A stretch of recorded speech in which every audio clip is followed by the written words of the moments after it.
You think black families in the 1930s had fancy groceries? Think again.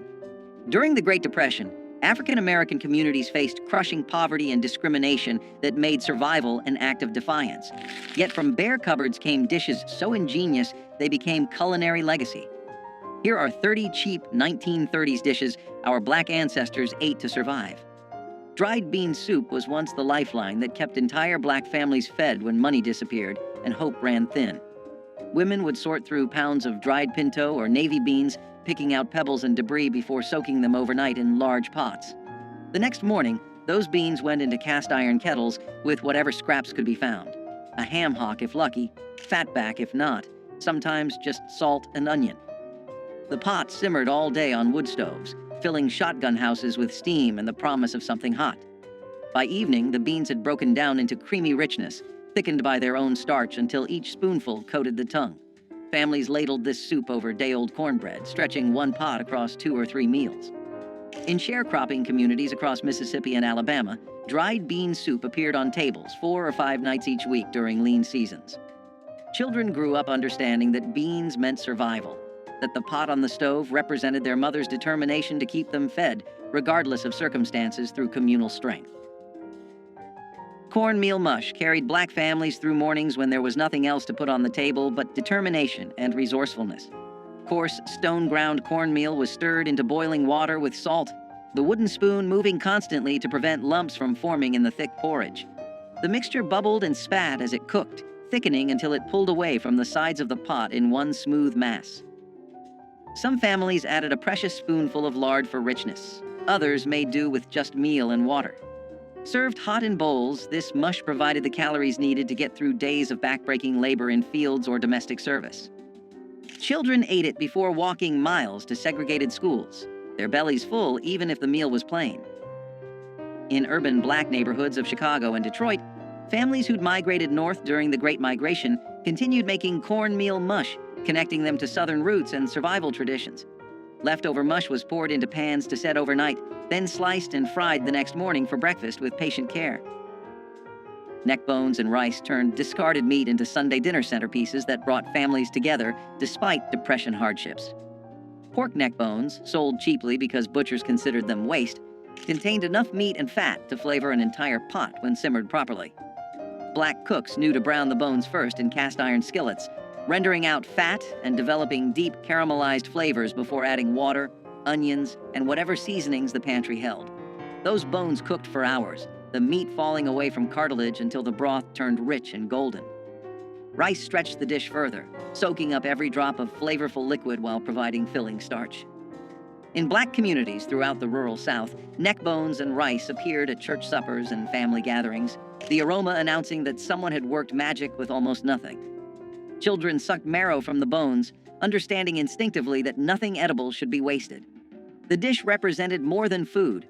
It showed how creativity and patience could transform what others dismissed into something genuinely delicious despite economic hardship.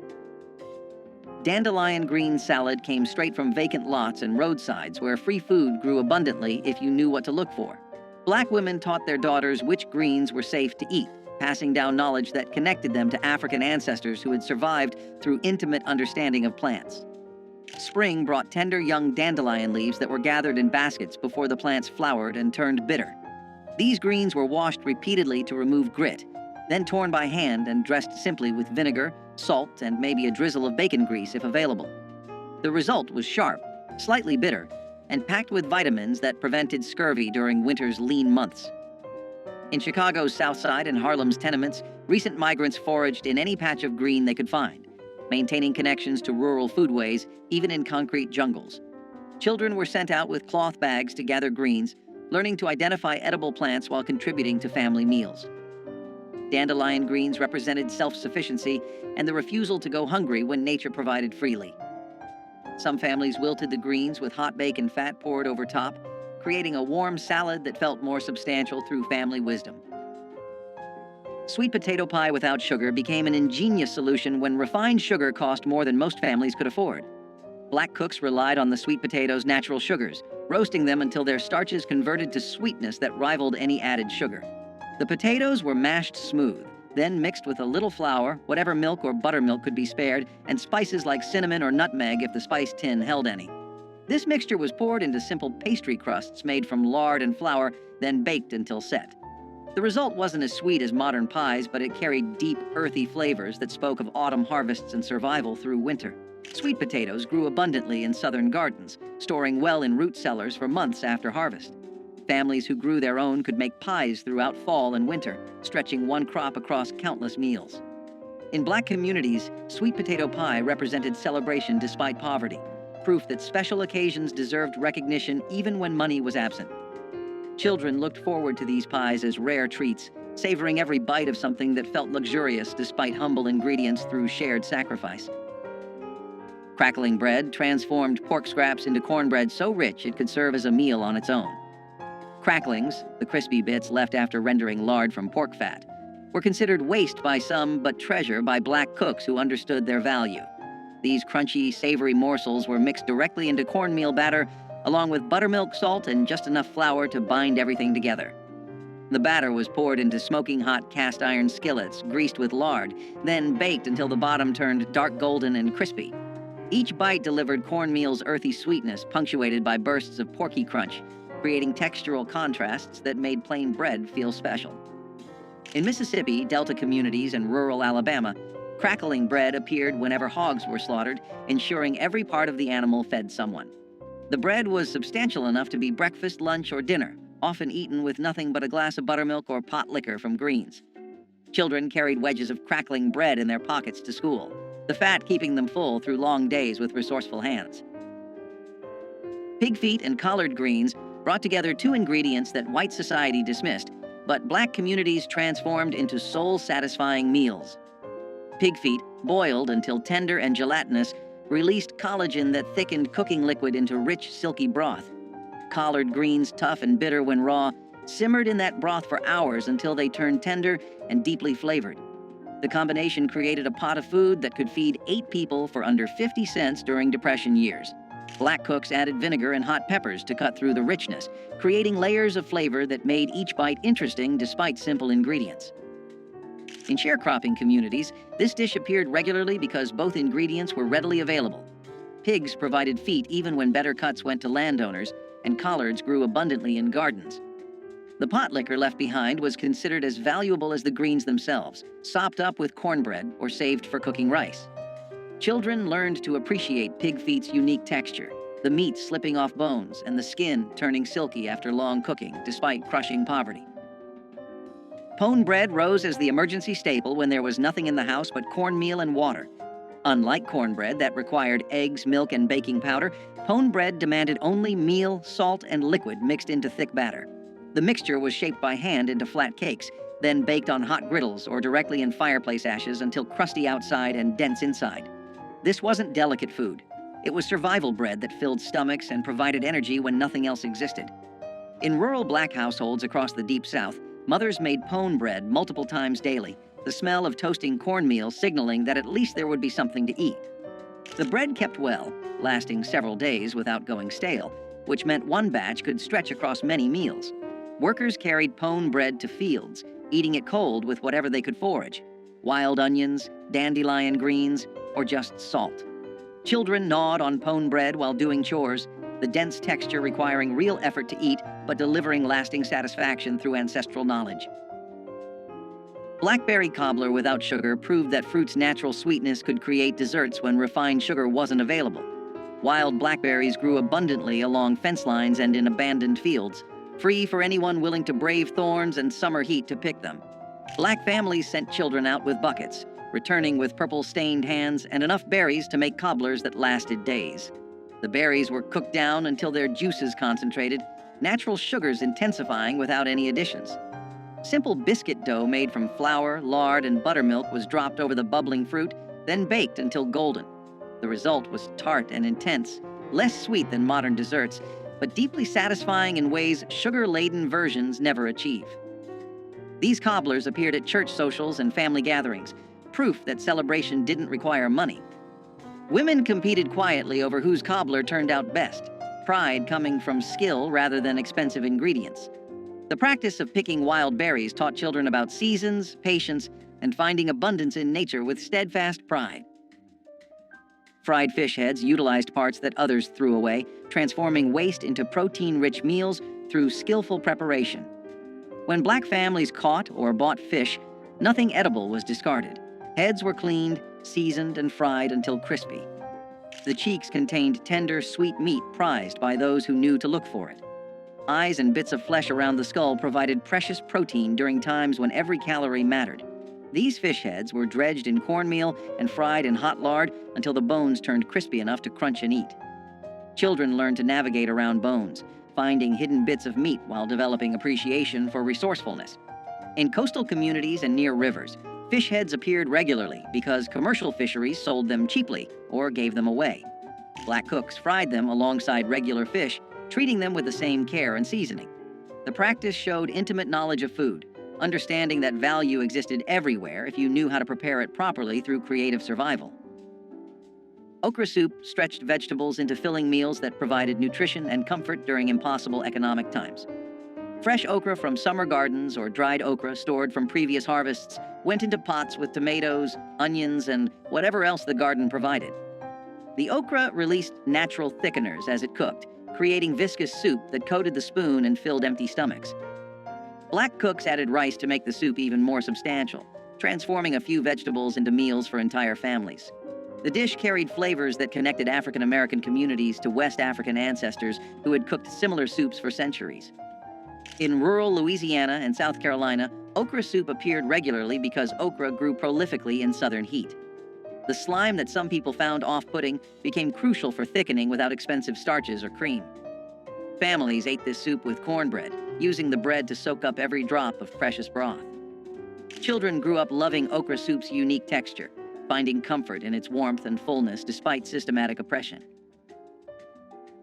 Cornmeal sacks were as essential as breathing, and every family knew it. Cornmeal was cheap, filling, and dependable, something you could use in a dozen different ways without wasting a single grain. Families used it for cornbread that stretched a pot of beans, hoe cakes cooked right on the stovetop, dumplings dropped into broth, and even as a thickener when soups needed to last another day, the sacks sat in corners of pantries, tied tight to keep pests out, often lasting weeks at a time because people used cornmeal daily. Kids learned early how to scoop it with steady hands. Knowing a little went a long way. Cornmeal was the base of survival cooking, humble but mighty. It kept families full when nothing else was guaranteed, proving that simple food could be powerful when stretched with skill and love. Pan-fried corn was sunshine in a skillet, sweet, buttery, and golden. Fresh ears were scraped by hand, milk and all, then tossed into hot bacon grease until the kernels popped and sizzled. A sprinkle of salt, a dash of sugar, maybe a touch of pepper. It didn't need much else. The smell filled the kitchen, calling everyone to gather round. Each spoonful had that mix of sweet and savory that only Southern cooks could master. It was summer food, made from corn grown nearby, cooked while the day was still hot and bright. You could eat it by itself or scoop it beside greens and meat, but it always stole the show. The sound of it frying was like music, a melody of comfort and familiarity. It was the kind of dish that turned ordinary days into something to remember. Pan-fried corn was quick to make but impossible to forget. The kind of dish that reminded people that joy could fit inside a cast-iron skillet. Cabbage fermented into slaws was a clever way families made vegetables last long past their growing season. When fresh cabbage was cheap and abundant, families shredded it, salted it, packed it into jars or crocks, and let time transform it into something tangy and crisp that held up through bitter winters. This fermentation not only preserved the cabbage but added flavor and nutrients when meals were often plain and repetitive. During the Depression, when fresh greens disappeared quickly, having a jar of fermented slaw meant there was always something bright and sharp to cut through heavy dishes.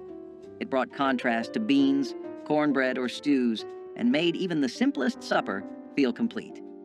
Kids might wrinkle their noses at the smell, but adults appreciated how far a single head of cabbage could be stretched.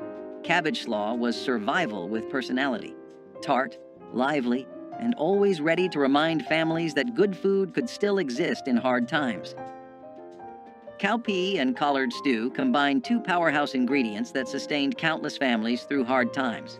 Field peas, also known as cowpeas, were simmered slowly with smoky meat and joined by hearty collard greens, creating a dish rich in protein, vitamins, and earthy flavor. The long cooking process filled homes with an aroma that signaled comfort and nourishment. Farmers valued cowpeas for their ability to thrive in poor soil, while collards offered leaves long after other vegetables had withered. Together, they made a meal that cost little but fed many, reflecting a tradition of resourcefulness and care. Mothers and grandmothers seasoned the pot with onions, garlic, and pepper, each adding a personal touch passed down through generations. Families gathered around the table with slices of cornbread to soak up the flavorful broth, finding strength in every spoonful. Though supermarkets now offer endless choices, the slow-simmered union of cowpeas and collards stands as a reminder of a time when simple ingredients created enduring nourishment. Hoghead cheese, or souse meat, was not fancy food, but it had deep roots in tradition and respect for what you had. Made from the head of the pig, boiled, seasoned, and set in its own broth, it was a dish born from necessity and pride. It was eaten cold, sliced thin, and often shared at the table with crackers and conversation. What others might have thrown away became something flavorful and lasting in the right hands. It spoke of times when wasting food was unthinkable, when every part of the animal was used to honor the work that went into raising it. The smell of it cooking filled the whole house, sharp and strong, but it was the kind of smell that meant good things were coming. When cooled and sliced, it glistened in the light like proof of survival itself. Each piece held a story of long days, careful hands, and families who knew that resourcefulness was its own kind of wealth. Souse meat wasn't about glamour, it was about gratitude. Even if you didn't grow up eating it, the story it told was universal. Make do, make it good, and never take a meal for granted. Dried pinto beans were one of the first things families stocked up on because they lasted forever, filled bellies fast, and cost next to nothing during a time when every penny mattered. These beans sat quietly in cloth sacks or glass jars on pantry shelves, waiting to turn into something warm and sustaining after long days of trying to get by. Pinto beans did not need much, just water, a little heat, and maybe a scrap of fatback if the kitchen was lucky that week. They simmered slow, softening into a thick pot of comfort that could stretch across several meals, sometimes feeding large families for days. Kids grew up recognizing the familiar smell drifting from the stove, a sign that dinner was going to be simple but steady, the kind of food that kept people moving through hard winters and harder workdays.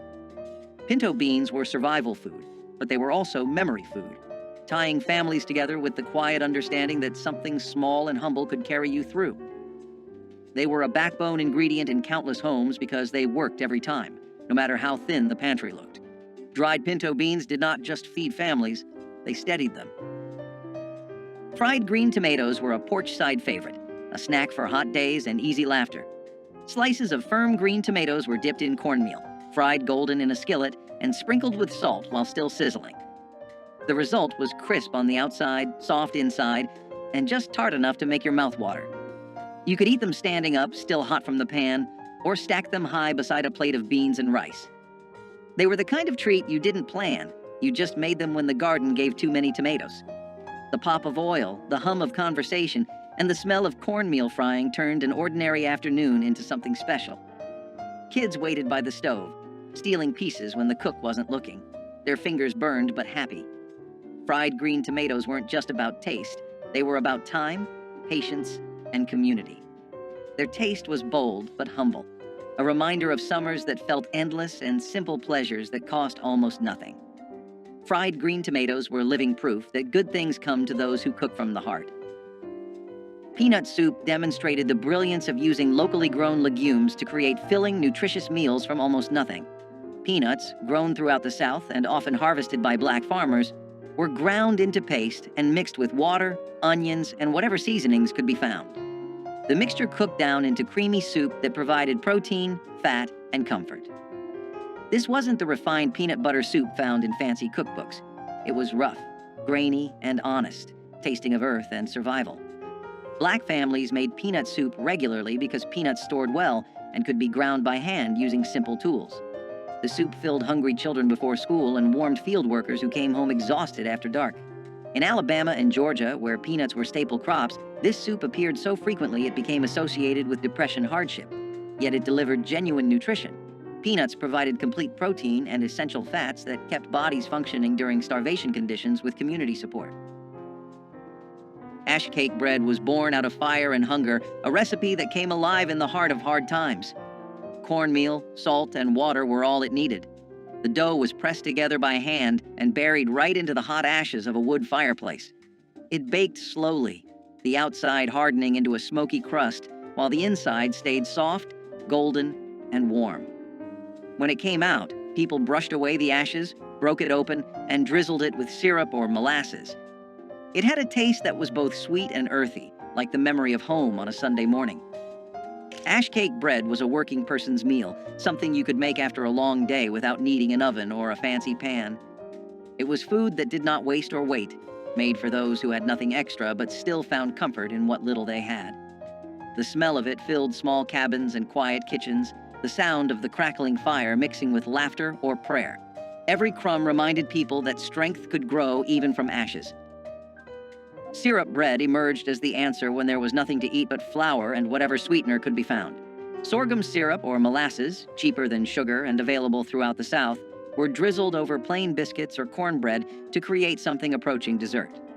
Black children learned to make this treat themselves, mixing flour and water into simple doughs, baking them quickly, then drowning the results in dark, sticky sweetness. The combination provided quick energy, carbohydrates from bread and concentrated sugars from syrup, delivering calories needed for labor. In sharecropping families, syrup bread appeared frequently because sorghum was often the only sweetener accessible when white landowners controlled access to refined sugar. The practice taught children to find joy in small pleasures, turning basic ingredients into treats through imagination and willingness to make something from nothing. Women sometimes added a little butter or lard to the bread if available, creating richness that complemented syrup's sweetness through ingenious adaptation. Onion skin tea was one of those old remedies that could quiet both body and soul. When someone had a cough or a fever, or when food simply ran out, a pot of this humble tea came to the rescue.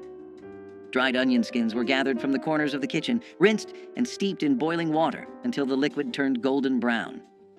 The scent was sharp but comforting, a mix of earth and sweetness that filled the air with warmth. Some added honey if they had it, or a squeeze of lemon, but even plain, it had its own charm. People believed it could heal and strengthen, and maybe it did, because hope itself can be medicine. Onion skin tea was born from patience, brewed by hands that knew how to stretch every last bit of life from what they had. It was the taste of resilience and care, a sip that made you believe tomorrow might be gentler. Okra fritters with corn silk were the kind of kitchen magic that only came from necessity and imagination. In the long summer months, when the fields were full and money was not, people used every part of what they harvested. The corn silk that clung to the ears was not thrown away, but saved and shredded, added into batter alongside chopped okra, flour, and a splash of milk or water. When dropped into hot oil, the fritters puffed and crackled, their edges turning golden and crisp. The smell was something you could follow from down the road. Warm, nutty, and sweet with that faint scent of corn. Each bite was crunchy on the outside and tender in the middle, with little strings of corn silk that gave it texture and charm. They were served with syrup or vinegar, depending on what the family had, eaten right out of the pan when patience ran out. Okra fritters with corn silk were food born from care and cleverness, proof that waste had no place in a humble kitchen. Every family had its own version, passed quietly between generations, carrying the taste of late afternoons, hard work, and simple joy. They were poverty's poetry, fried into something worth remembering. Chicken feet soup proved that even the most unlikely parts could become nourishing meals through patient cooking. Chicken feet, sold for pennies or given free by farmers, contained collagen that transformed into rich, gelatinous broth after hours of simmering. Black cooks added vegetables, rice, and seasonings to create soups that filled entire families, despite starting with what others considered garbage. The feet's cartilage and tendons broke down into silky broth that coated the mouth and provided genuine satisfaction. This soup appeared regularly in both urban and rural Black households, the feet's low cost making them accessible even during the worst Depression years. Children learned to navigate around bones, finding bits of meat and skin while appreciating the rich broth. The practice of using chicken feet showed respect for animals and refusal to waste anything edible. In Chinese and Black communities, chicken feet were prized ingredients rather than trash, cultural knowledge preserving their value. The soup delivered protein, minerals from bones, and warmth that comforted as much as it nourished despite impossible odds. Molasses coffee was not fancy, but it was strong enough to keep a person going through the longest of days. When coffee beans were scarce and sugar even scarcer, Someone clever discovered that a spoonful of blackstrap molasses stirred into hot water or weak brew could make a drink both sweet and smoky. The result was thick and dark, with a bitterness that clung to the tongue and warmed the chest. It tasted like work and resilience, like fields at sunrise and factory bells ringing. Families drank it early and often, some adding milk if fortune allowed, others taking it plain with bread crusts for breakfast. It was a poor man's luxury, a small rebellion against hunger and fatigue. The smell alone was enough to wake the tired and remind them that strength could be stirred, not bought. Molasses coffee was courage in a cup, shared by hands cracked from labor and hearts that refused to quit. It carried the spirit of people who built their mornings out of willpower and steam, proving that dignity could live even in the thinnest brew. Onion gravy transformed the cheapest possible ingredients into something that made even plain rice or potatoes taste worthwhile. Black cooks sliced onions thin and cooked them slowly in whatever fat was available: bacon grease, lard, or even plain vegetable oil. The onions broke down into sweet, golden strands that formed the base for gravy thickened with flour and water. Salt and pepper provided the only seasoning, yet the result delivered satisfaction far beyond such humble beginnings. This gravy appeared on Depression-era tables multiple times weekly, stretching small amounts of fat into meals for large families. The onion's natural sugars caramelized during cooking, creating complex flavors that made poverty food taste almost luxurious. Children sopped up onion gravy with biscuits or bread, their empty plates evidence of genuine hunger satisfied. In Black communities across the South, women took pride in their onion gravy, the quality revealing their skill at coaxing maximum flavor from minimum ingredients through collective effort. Vinegar pie custard solved the problem of making dessert when eggs, milk, and fruit were all beyond financial reach. This wasn't the chess pie or buttermilk pie made by those who had dairy. This was water, sugar if available, flour, and vinegar mixed into filling that miraculously tasted almost like lemon when baked. Black cooks poured this mixture into simple pastry crusts, then baked until set. The vinegar provided tartness that balanced what little sweetness could be achieved, creating desserts that children actually looked forward to eating. The pie represented ingenuity born from desperation, proving that treats didn't require expensive ingredients when creativity filled the gaps. In communities where children had never tasted real lemon pie, vinegar pie was special occasion food that marked birthdays and holidays. Women experimented with different vinegar types and proportions, developing recipes that became family secrets. The practice of making vinegar pie taught important lessons about resourcefulness and refusing to let poverty steal all joy despite economic collapse. Grease gravy rice was what people cooked when they refused to let anything go to waste. When breakfast meats were done frying, the leftover grease became treasure. A spoon of flour went in first, sizzling and popping until it turned golden. Then milk or water got poured in, slow and steady, until it thickened into smooth gravy. That hot gravy poured over white rice made something out of nearly nothing. It was salty, creamy, and smoky all at once. The smell filled the house, and the taste filled the stomach. Parents called it breakfast, but it could carry a family through an entire day. It came from kitchens that knew survival like a second language, where flavor was earned from thrift and patience.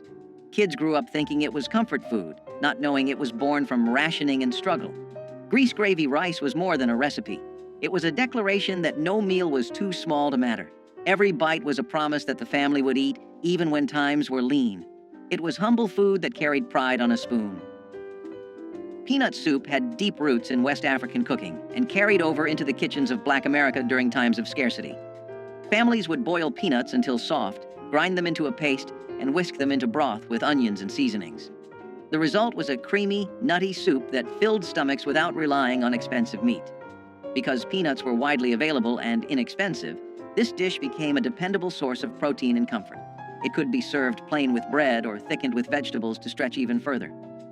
Children grew up tasting peanut soup as a warm, sustaining dish that soothed hunger while carrying the echo of older traditions. The flavor was earthy and satisfying, reminding families of both resilience and cultural roots. Peanut soup showed that the most affordable ingredients could still produce something memorable, sustaining entire households during difficult seasons. It was not just soup, it was survival food with heritage poured into every bowl. Ground kudzu root paste emerged when conventional flours were scarce and starchy substitutes were needed to thicken stews or stretch breads. Kudzu, an invasive vine introduced from Asia, sent deep roots into the southern soil that stored abundant starch. Enslaved gatherers dug these roots, washed and dried them, then pounded them into a fine powder. Mixed with water, the powder formed a paste that thickened soups or acted as a binder for cornmeal cakes. Its mild flavor and reliable texture made it a quiet but important ingredient in times of scarcity. After emancipation, some rural families continued to harvest kudzu for its starch, and today herbalists still value it for its medicinal qualities.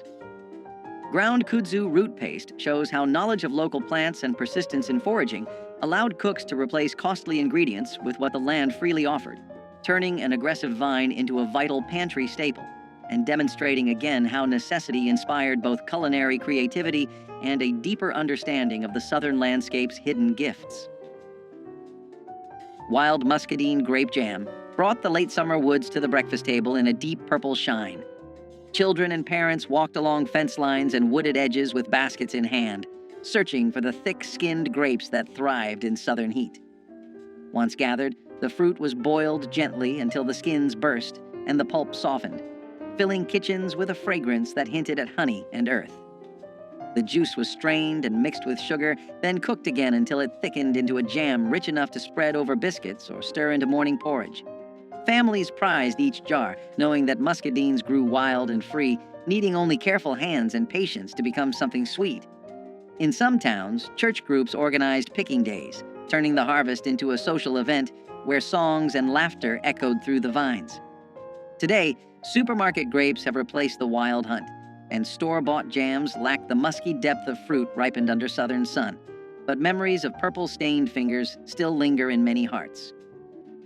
Cornmeal dumplings in tomato broth were the type of dish that felt simple but filling, carrying both thrift and comfort in every bowl. The broth began with canned or fresh tomatoes, cooked down with onions, garlic, and a touch of seasoning to build a savory base. My grandmother mixed cornmeal with a bit of flour, salt, and water to form small dumplings, dropping them carefully into the bubbling pot. As they simmered, the dumplings softened into tender bites, soaking up the tang of the tomatoes while thickening the stew. The smell alone brought everyone to the kitchen, the blend of corn and tomato promising something hearty without needing meat. Cornmeal was cheap and always on hand, a staple in Black households across the South. Tomato broth was inexpensive too, whether from garden harvests or canned goods bought in bulk. Together, they created a meal that cost next to nothing but filled hungry stomachs with warmth. Cornmeal dumplings in tomato broth turned two of the humblest ingredients into a family staple, proving that frugality and care could produce meals worth remembering. Persimmon leather was a sweetness born from scarcity, made when sugar was a dream too far from reach. Wild persimmons, soft and golden when ripe, were gathered by hand and mashed into pulp, their tartness fading into deep honeyed flavor as they dried under the southern sun. Spread thin on boards or cloth, the pulp hardened into chewy sheets that could last for months, folded and stored for the hard winter ahead. It was candy made by patience, nutrition pressed into a form that would not spoil. The process itself was quiet work, often done at the edges of daylight, each batch a small defiance against hunger. When the cold arrived and food was scarce, a strip of persimmon leather could lift spirits and soothe hunger's edge. In its sweetness lived a lesson. Survival does not always mean bitterness. Sometimes it tastes like sunlight caught in fruit. Okra and tomato stew was a dish where heritage met hunger and turned it into comfort. Born from African roots and southern soil, it blended the earthiness of okra with the tang of ripe tomatoes in a thick, bubbling pot. The slime that many feared became silk under the right hands, thickening the stew into a rich, flavorful broth. Onions, garlic, and a few peppers added depth, while a dash of salt or cayenne made the flavors sing. Families often served it over rice or ate it plain with a piece of cornbread, wiping the last drops from their plates. This dish wasn't just food. It was identity, a reflection of generations who made do and made magic. It connected farm to family, past to present, and hunger to heart. The smell alone carried memories of warm kitchens and laughter that refused to fade. Okra and tomato stew was a promise that no ingredient was too humble to become beautiful. It was the taste of tradition kept alive, no matter the hardship, and a reminder that every simmering pot held more than flavor. It held history. Sugar cane sticks were the simplest kind of sweetness, and they carried a special memory for children who grew up with little. Fresh cane was cut into sticks, peeled and chewed for its sweet juice, offering a natural candy when refined sugar or store-bought treats were out of reach. For many children in the South, walking home with a stick of sugar cane was as good as holding a chocolate bar. It was affordable, long-lasting, and carried the earthy, raw sweetness of the land itself. Parents loved it because it kept children happy without costing much, and it taught the value of finding joy in small things. Sugar cane sticks carried the reminder that sweetness did not need to come from a store, but from fields worked by hand. They were part of the rhythm of rural life, tied to harvests and family memories. Even in the toughest years, sugar cane sticks brought happiness. Persimmon seed coffee emerged when imported beans were rare or too costly for enslaved communities. Wild persimmons dropped their fruit in autumn, and the hard seeds inside were washed, dried, and roasted until dark and fragrant. Ground and steeped in hot water, they produced a warm, nutty beverage with no caffeine but plenty of comfort on cold mornings. This practice carried forward after the Civil War, especially during wartime shortages when coffee imports faltered again. Families across the South roasted persimmon seeds alongside chicory or other local substitutes, proving the durability of this inventive method. The gentle flavor and toasty aroma made it a beloved alternative long after necessity faded. Today, a few heritage festivals still brew persimmon seed coffee to honor the ingenuity of those who first discovered its rich taste. The drink reminds us that creativity in the face of scarcity can yield traditions that outlast the circumstances that gave birth to them, turning survival into a legacy of flavor and resilience. Homemade cane. Syrup drizzle once gave biscuits and pancakes a dark, smoky sweetness unmatched by refined sugar. Families would harvest sugarcane, crush the stalks, and boil the juice in large iron kettles until it thickened into a rich amber syrup. The work was hot and sticky, often stretching from dawn until late night, but the reward was a flavor that defined Southern breakfasts and holiday treats. Children watched the bubbling kettles with wide eyes, waiting for a chance to taste the warm syrup on a fresh biscuit. Neighbors often shared the labor and the finished product, turning the syrup-making into a community event as well as a culinary one. Over time, industrial sweeteners and store-bought syrups replaced the careful craft, and the knowledge of how to coax sweetness from cane faded with older generations. For those who remember, a spoonful of homemade cane syrup is more than a taste. It is a memory of family unity, hard work, and the sweetness that perseverance can bring. Parched corn coffee was the taste of resilience in a cup. When real coffee was beyond reach, enslaved people roasted corn kernels in iron pans until they turned dark brown, then ground them into a coarse powder and steeped it in hot water. The brew was smoky, earthy, and faintly sweet, a humble echo of the luxury drink denied to them. It offered warmth in the early hours before sunrise, when labor began and the cold bit through thin clothes. Parched corn coffee was both necessity and ritual, a way to face the day with something that felt human, dignified, and shared. It was brewed from what the earth gave freely, proof that comfort could still be created from scarcity. In its bitterness was a taste of endurance, and perhaps quiet defiance too. Turnip green pot pie was a dish that blended creativity with thrift, transforming greens into the centerpiece of a meal. My grandmother cooked the greens down with onion and broth until tender, then poured them into a dish and covered them with pie crust or biscuit dough. As it baked, the crust turned golden and flaky, soaking in the juices of the greens below. It looked like a Sunday supper, even though it was made from humble garden vegetables. Families sliced into the pot pie and found warmth, substance, and a reminder that greens were not just a side dish, but a main course. Paired with cornbread or beans, it became a meal that stretched across households. In the 1960s, this kind of resourcefulness kept families going, proving that with care and imagination, even simple greens could feel special. Turnip green pot pie was proof that hard times did not mean giving up pride at the table. Collard greens with ham hocks were a kind of southern poetry in a pot. Every batch began with water, greens, and a meaty ham hock that filled the kitchen with the scent of home. The greens simmered slowly, wilting into something rich and earthy while the hock gave off its smoky depth. This wasn't a quick meal. It was an act of devotion, a ritual that demanded time and patience. Every generation had its own trick for getting them just right. Maybe a dash of vinegar, a sprinkle of sugar, or a secret seasoning passed down by word of mouth. Collards carried pride, not pity. They were the food of workers, field hands, and families that knew the meaning of resilience. Served alongside cornbread, they became the soul of Sunday dinners, a moment when everyone gathered to taste a little peace after a week of hard living. The broth, or pot liquor, was so treasured it was sipped from cups when the greens were gone. And every spoonful was survival seasoned with hope.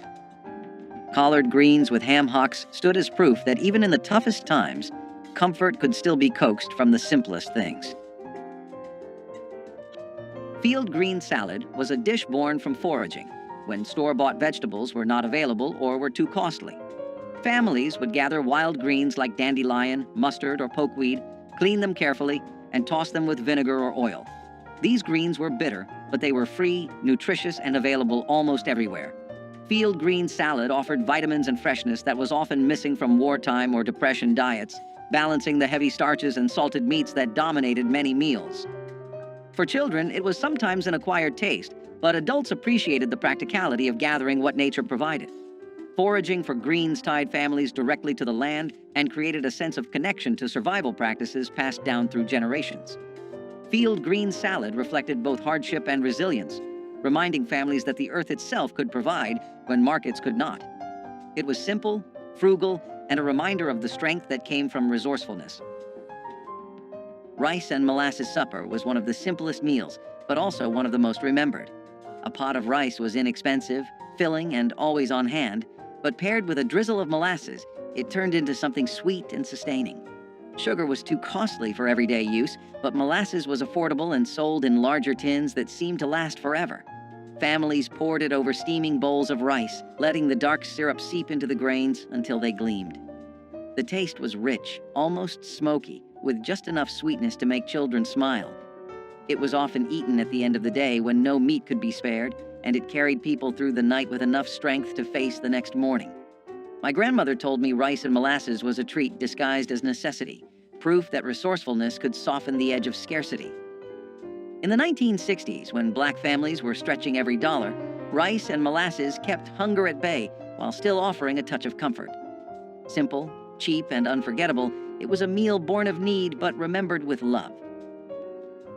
Which of these survival dishes hits closest to home for you? Drop a comment with your family's Depression-era recipe, hit that like button, and subscribe so we can keep honoring these forgotten but essential pieces of our history together despite overwhelming hardship.